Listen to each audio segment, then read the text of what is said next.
मैथिली दुल्हन। इसके मनमोहक गीत जरूर सुने। यदि अच्छा लगा तो चैनल सब्सक्राइब जरूर करें।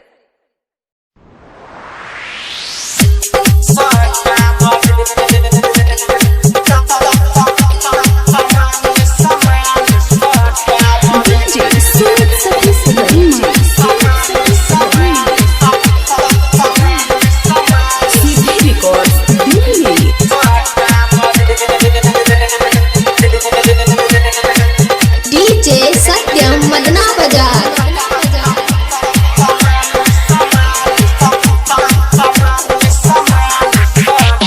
होठवा के लाली देबो कानमा के बाली देबो, होठवा के लाली देबो कानमा के बाली देबो। दिल से दिल के मिलाब दे, हे गए दिल से दिल के मिलाब दे। समान में समान सटाब दे, समान में समान सटाब दे। होठवा के लाली देबो कानमा के बाली देबो, होठवा के लाली देबो कानमा के बाली देबो। दिल से दिल के मिलाब दे, समान में समान सटाब दे, समान में समान सटाब दे।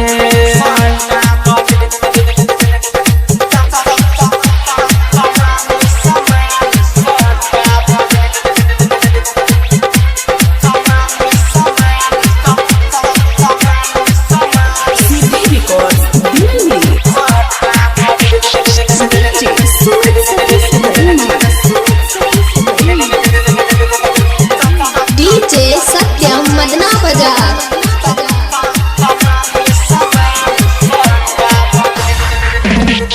नीचा चलो कह ऊपर गे,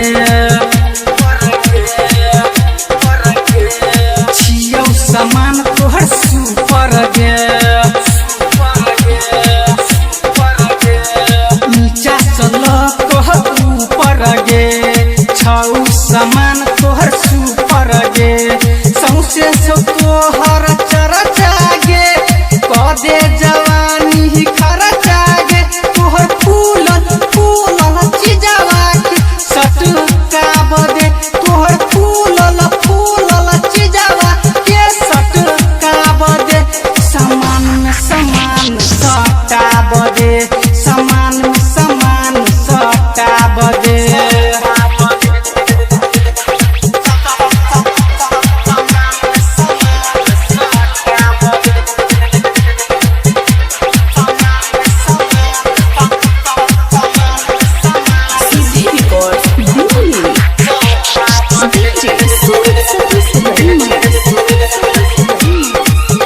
डीजे सत्यम मदना बाजार।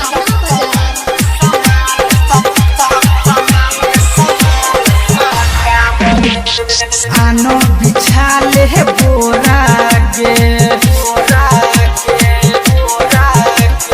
दिखबो समान थोड़ा थोड़ा गे। आनो बिछाले है बोरा गे, दिखबो समान थोड़ा थोड़ा गे।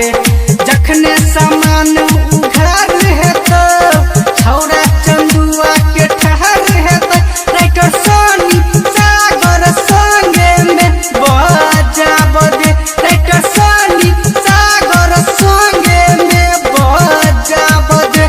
समान में समान सटाब दे, समान में समान सटाब दे। होठवा के लाली देबो कानमा के बाली देबो, दिल से दिल के मिलाब दे, हे गए दिल से दिल के मिलाब दे। समान में समान सटाब दे। रिकॉर्ड्स दिल्ली।